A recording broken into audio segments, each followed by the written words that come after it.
TNT might also have been a nice name. Oh, that would have been a good name. Hey, everybody, I'm Trevor. I'm Tom. This is Agency Real Talk, where we talk about how to launch your agency and scale it. For real. Because it's real talk, you see. If you have any agency that's doing less than $1 million a year in revenue and you're looking to grow and scale it, tune in because we're in the trenches doing the same thing ourselves. Listen in if you want to learn what we are doing and have done to make our businesses more efficient and profitable as we grow. Today, we are talking about the topic of resilient revenue. Resilient revenue. That sounds delicious, Tom. Tell me a bit about what resilient revenue is and why people should care about it. Well, I heard about this thing called the 3-year cliff, which, yeah, you definitely don't want to jump off of it. But it's really for the first time entrepreneur. To my understanding, it's for the first time entrepreneur who's pretty good at getting referrals. And when you've exhausted your personal network after a couple of years, you end up kind of falling off a cliff. Do you have any insight on that, Trevor? I do. So this is a known thing. It happened to me. I wrote about this a couple weeks ago on my blog because I founded CrowdTamers effectively as a agency about 4 years ago now, I guess 3.7 something years ago. And the first year I grew, I think I did like 300K. I was like, man, look at me. I'm a real grown up running a real grown up business. The second year I did 700 and something K. And then the third year I did 180K. And I did not know the line went down. I thought it only went up and to the right. So that was a hard lesson. And part of it was because I didn't even realize all the business I got the first 18 months or so was actually people who were first or second order connections. And unless your LinkedIn reach is huge or pick your platform reach is huge and growing really fast, if you're monetizing, as I know a lot of agency owners do when they start off of people you can just reach out and touch, you tend to go, oh, this is easy, right? I was legit putting 7 minutes a day into business growth for the first year and a half. Precisely 7 minutes? Yes, precisely 7 minutes, because that was how long it took me to walk from my son's school back to my house. And so that was every day I would take that walk and put messaging out on LinkedIn, on Facebook, other places, and kind of get people interested in leads and grow that way. Not super resilient, right? Very fragile. An algorithm change, you're screwed. Your network gets tapped, you're screwed.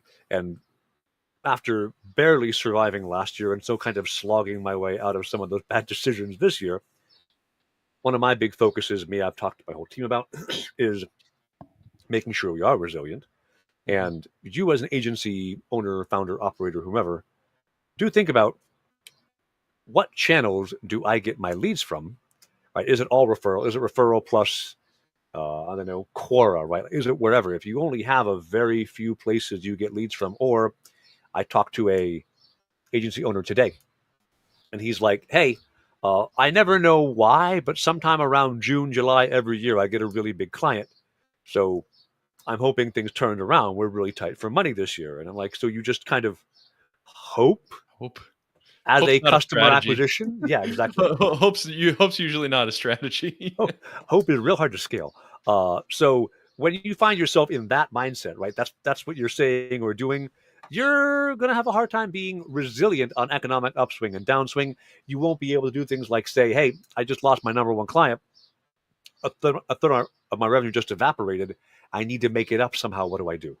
Yeah. And you and I both, I think you probably more than me initially, although I'm trying to be better at it this year, really built our agencies around this idea of you can't just trust one way to earn revenue. So I'm going to put this back on you, Tom, right? That's why I think resilient revenue is important. And this is not your first agency. So I think you did a better job in your beginning years of thinking about how to be more than a one-trick pony.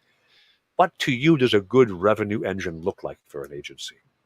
Well, I do just want to normalize first the referral and first degree connection outreach, right? The way I started my first agency was literally calling every single person in my phone book on my cell phone way back in the day when people used Blackberries. Weird, I know. And answered um, phones. and answered phones, right? And said, "Hey, can I make you a free website? I'm building a portfolio." Right. So that was my original strategy, was first degree connections. Let me give something to someone and then be able to have a portfolio to show off prospective clients. That strategy sort of ran its course over 3 years, 4 years. I ended up selling that agency in 2019. But in this iteration, right, in the consultancy as opposed to agency, nuance difference, but a difference nonetheless, is we've built everything on channel partners. So how do we build channels? Channels of leads, channels of types of leads, or specific technical problems, or specific industry problems that we would then be fed repeated uh, repeated sort of templates or structures or problems that we can get really good at solving. So there's a couple of those industry specific ones. We've, for whatever reason, done a bunch of work for lawyers, for financial services firms, for different manufacturing facilities. Why? No idea how these channels themselves ended up presenting themselves. But after we created a few, case studies, that allows SEO to take its course, and then that can become its own channel after it gets a few hundred clicks a month or something, right? But the real channel partner that has led to the resiliency at X-Ray today is channel partners with direct software providers, where software companies are really in business to sell software and not do implementations, right?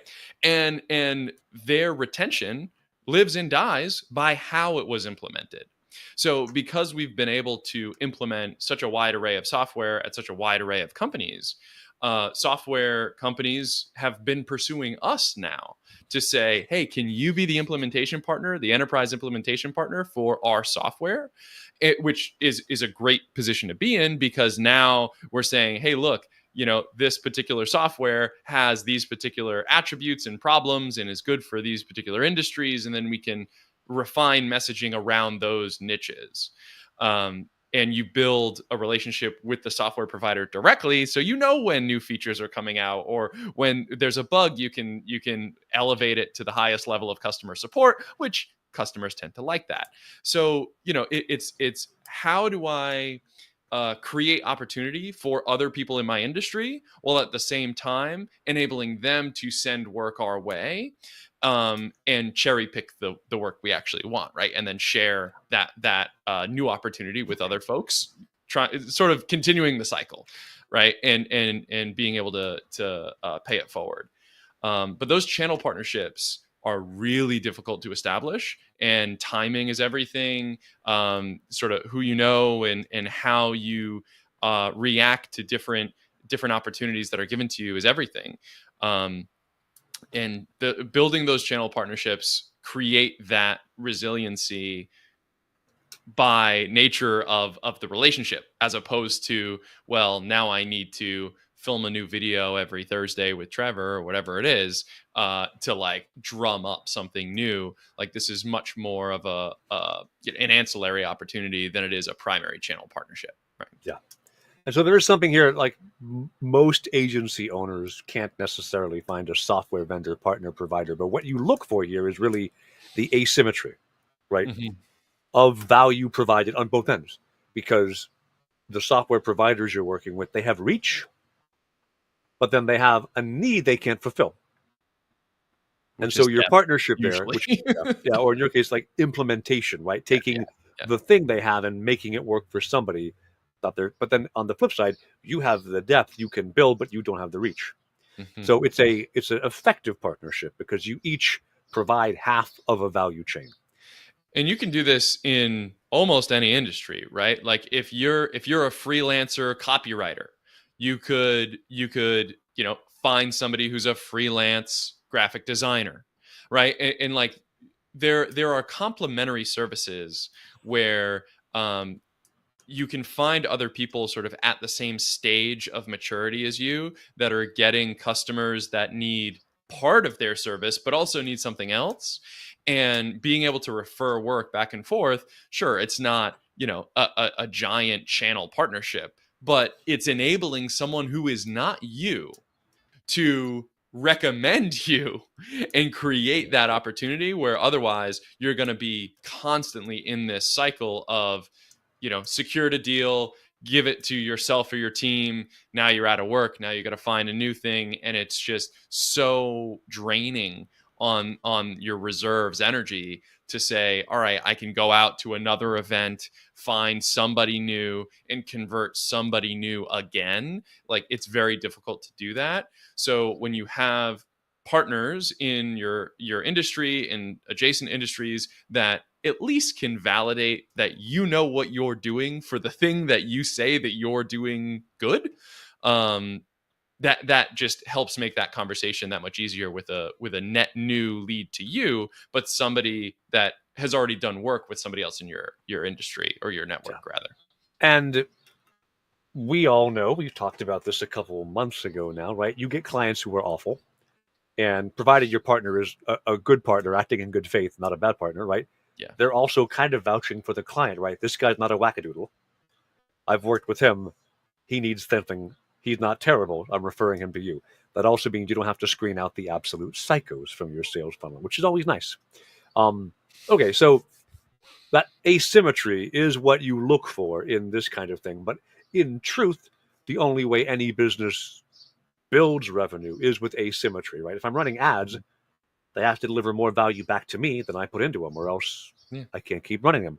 If I'm doing SEO, the click traffic that come my way better be worth more than the effort I put in to writing all these content, right? Whatever it is. And when you're building your resilient different engines, different areas, partners for revenue, what you need to figure out is what is repeatable, right? If you've got a channel partner who brings you one deal a year, unless that's a really big deal, they're probably not, you're not going to hang your hat. This is my dependable thing, right? I'm looking to build a total of 4, call them channel partners, affiliate people who can reliably say, I talk to 30 startups a month, I'll refer you 1 or 2, right? Like, add 4 of them this year. So I have that where I know every month one of these folks is referring me a good lead. I've got content marketing and using content marketing to establish authority and trust, right? Any of you watching here, if you're watching me and you know me, you're probably watching me on YouTube or on LinkedIn, where I post every day. Talk about something around marketing and growth and launch and scale, because that establishes my authority. I've got some SEO. I'm kind of crap at SEO. That's not big for me. And then I've got, I do run paid. I use some ads. And so, like, all these pieces together mean I've got levers to control, where if one of my partners goes, no, screw you, Trevor, I'm done, right? I can say, okay, where do I add more effort to balance out the load so the business still makes money? And you said a pretty small number there. You said 4 channels, right? We're not talking about, hey, get a dozen or 100 channel partners. That's not the way to go, because you can't even create a scalable process or a repeatable process to work with partners, because you actually need to talk to them, right? And understand their pricing just as much as they need to understand yours, your service offerings, the new things that you've learned, the niche that you've realized that you want to focus into, right? There's so many dimensions of a channel partner where less is more, and getting to know them in a meaningful way so you can meaningfully send them business will also, allow them to return the favor.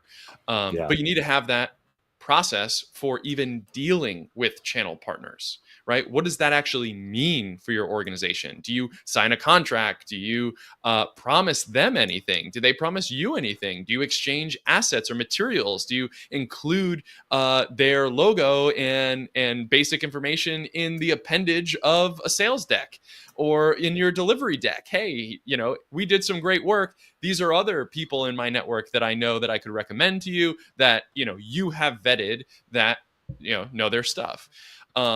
Where does it fit in your process? And a channel partner isn't just, hey, you're my channel partner now, so you better send me a whole bunch of work. It's where we are channel partners now, and I have sent Trevor business just as much as Trevor has sent me business.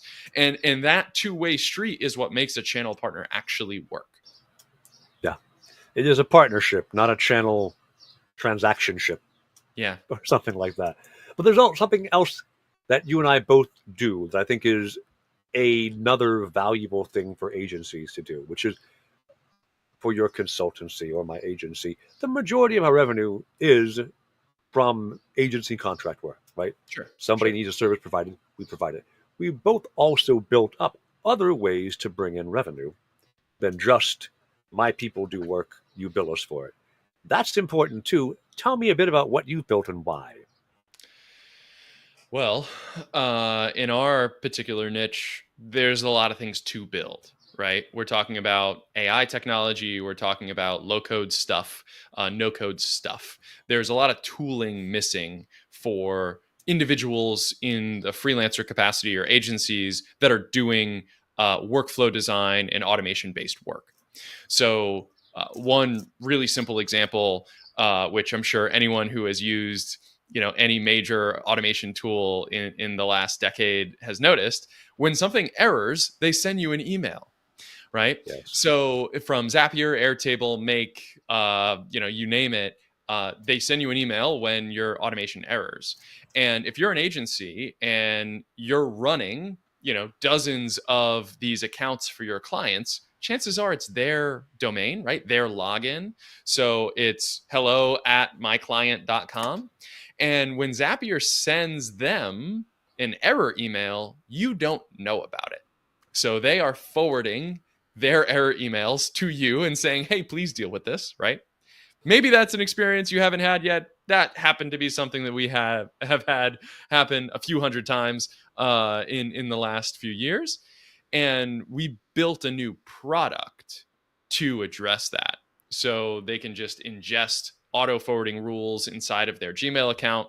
And every client we have automatically forwards us error emails. And then we have some fancy parsers and other things that will catalog this error, catalog this email in automation, so that we can triage it and go and pursue it later and document what went wrong and all that stuff.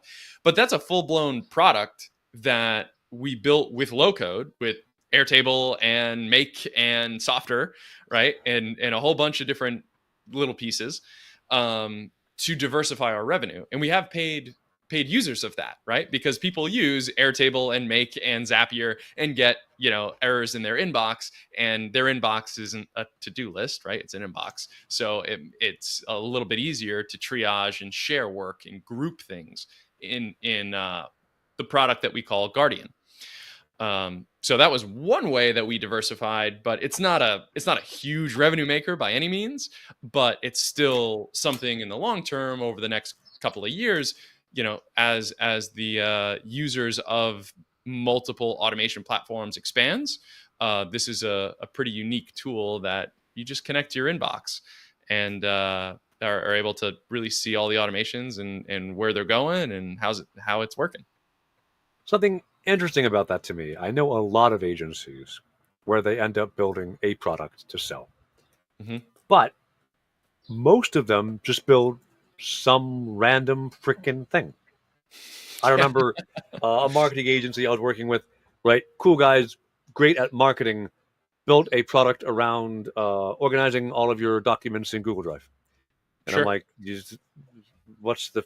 I mean, I get that you work in Google Drive, you're an agency, so you've got, but I'm also like, is this really in your core of what you do to say, oh, it makes a lot of sense that I built this, and like my users, I can already onboard into this.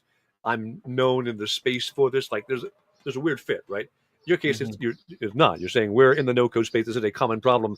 We built it for ourselves, Yeah. and then we went, but First what if and we foremost. sold it?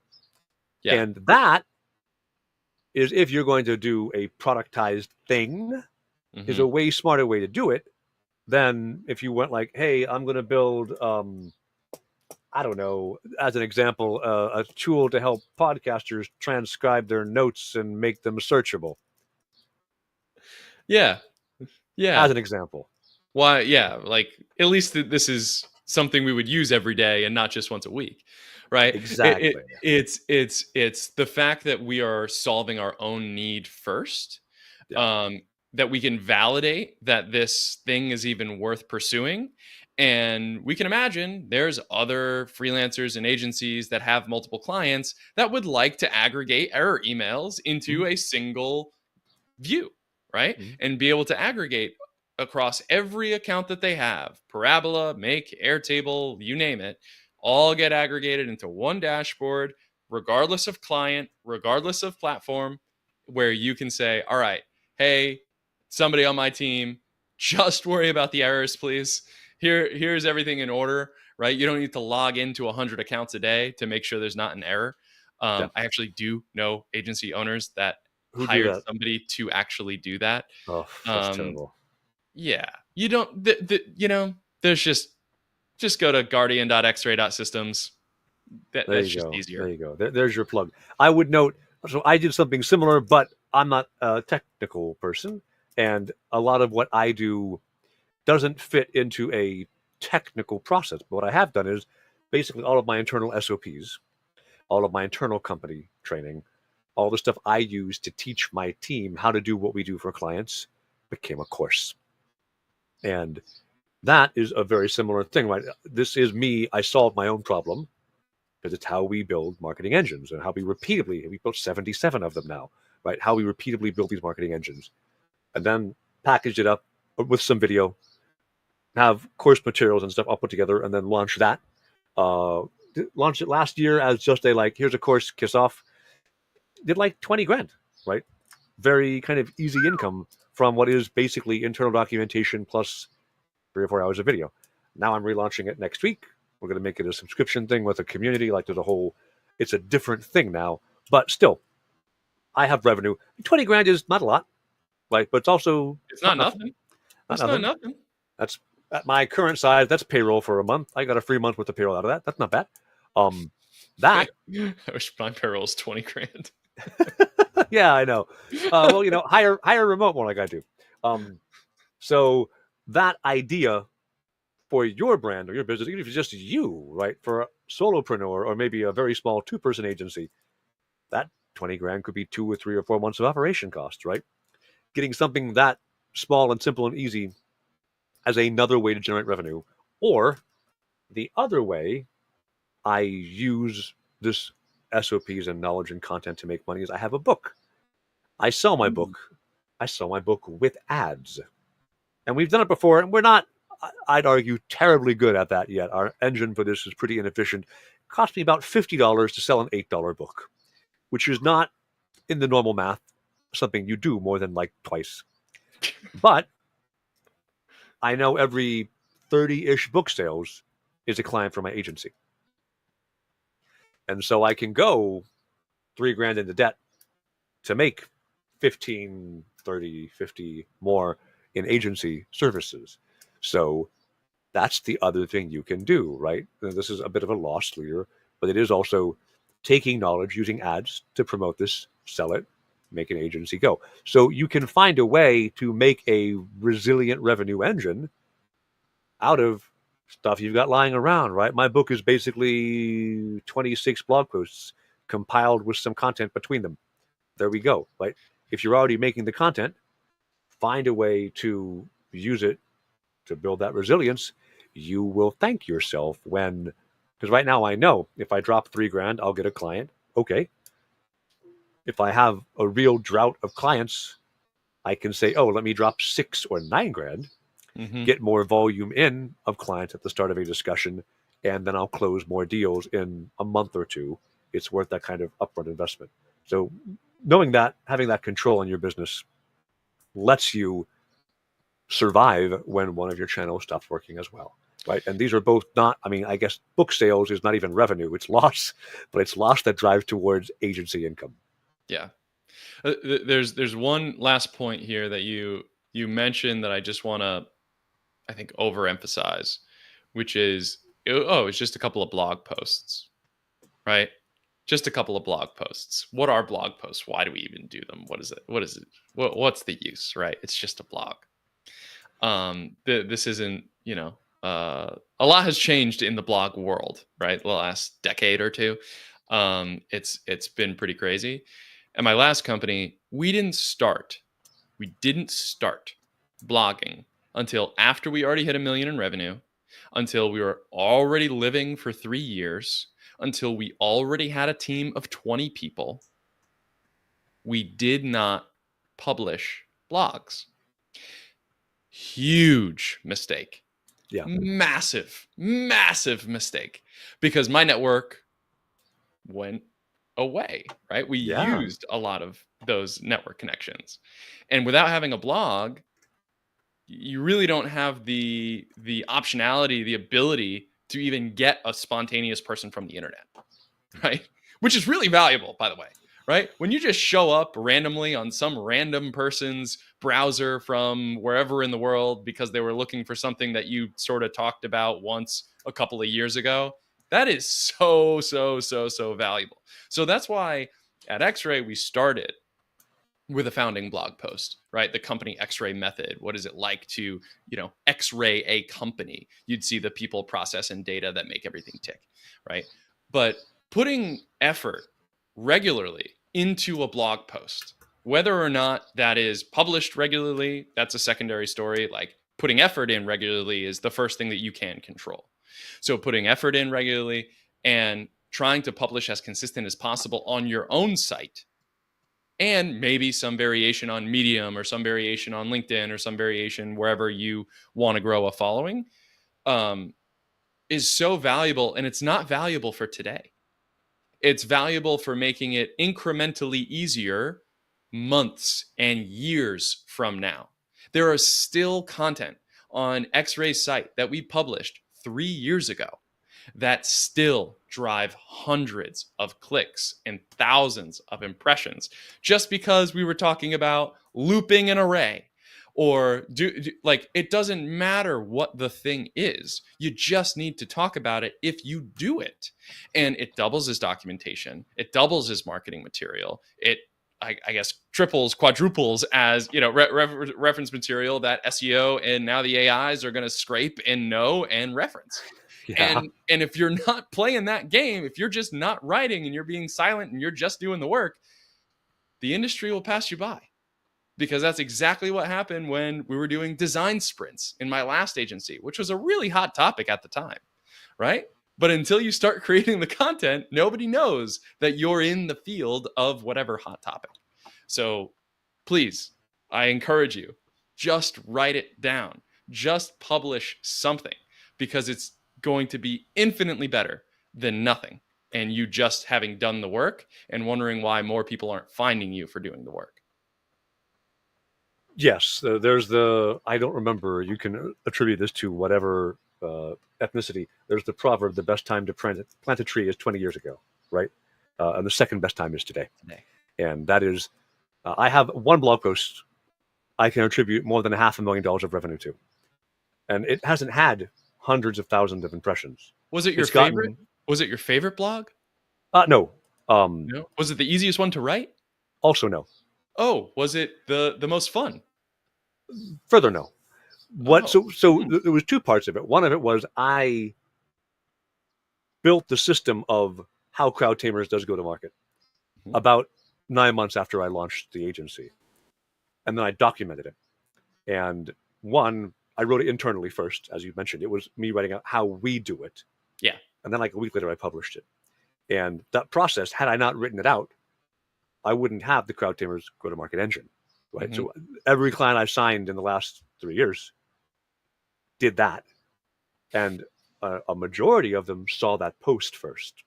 Wow. So it is less true now because I'm getting leads from LinkedIn and from partnerships and from other channels. Yeah. But back when it was content and SEO that drove all of my new business, it was literally every single client saw that post and went, "Yes, I want that. Do that for me, please." Yeah.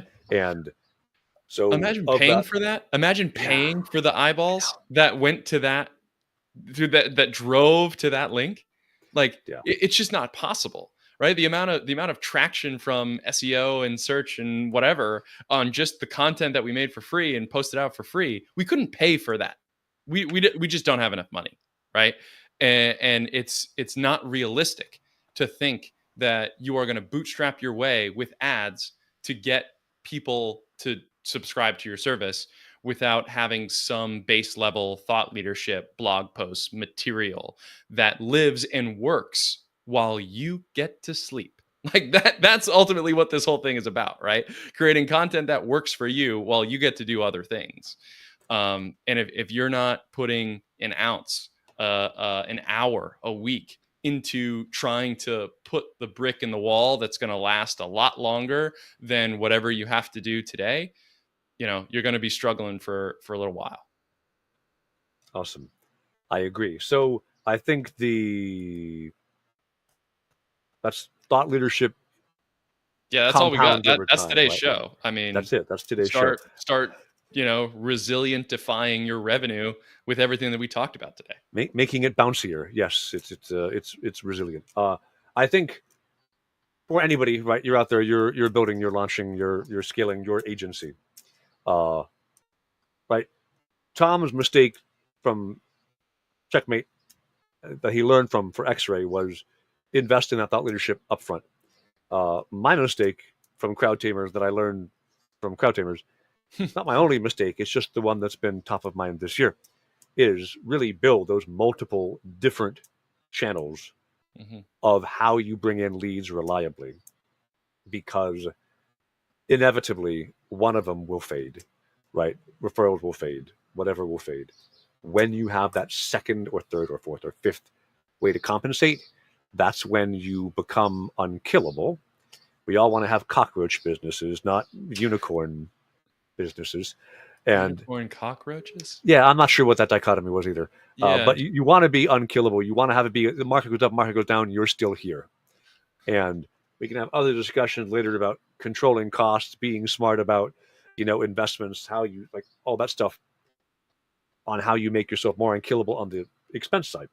On the revenue side, really, you need to have ways to bring a business that you control. Otherwise, eventually, you'll be screwed. Yeah. And all right, algorithms change all the time. There's a lot of things. They do all the time. We could keep going, but we should. LinkedIn is getting so stingy these days. I used to get like 1,200 impressions per post. Now it's like 400, 300, 200. And that's out of your control. Out of my control. You can build your own funnel. You can build your own material. At the end of the day, it's paying it forward for the future, and you can't rely on just one. It's not enough. Got to build it up. All right, awesome. Everybody, if they want to see you, Tom, where do they go find you? You can find us on X-Ray Automation on YouTube. And June. It's June. Can you believe that already? June is going to be the month we cross 10,000 subscribers on YouTube. Wow. Really excited about it. Are you going to be the 10,000th? Please don't hold out until we're closer. That would be. You should probably subscribe now. Check it out. Subscribe now. Yeah, definitely. I'm probably July will be the month I cross my 100th. 100,000, just 100th. I'm a little behind you. First 100's the hardest. There you go. All right, awesome. And of course, if you want to find me and you aren't somehow already on one of my channels, I'm Crowd Tamers, or find me at LinkedIn, Trevor Longino. There's literally, other hand. There's literally only one of me on LinkedIn, so you can find me there. All right, thanks everybody. We'll see you in 2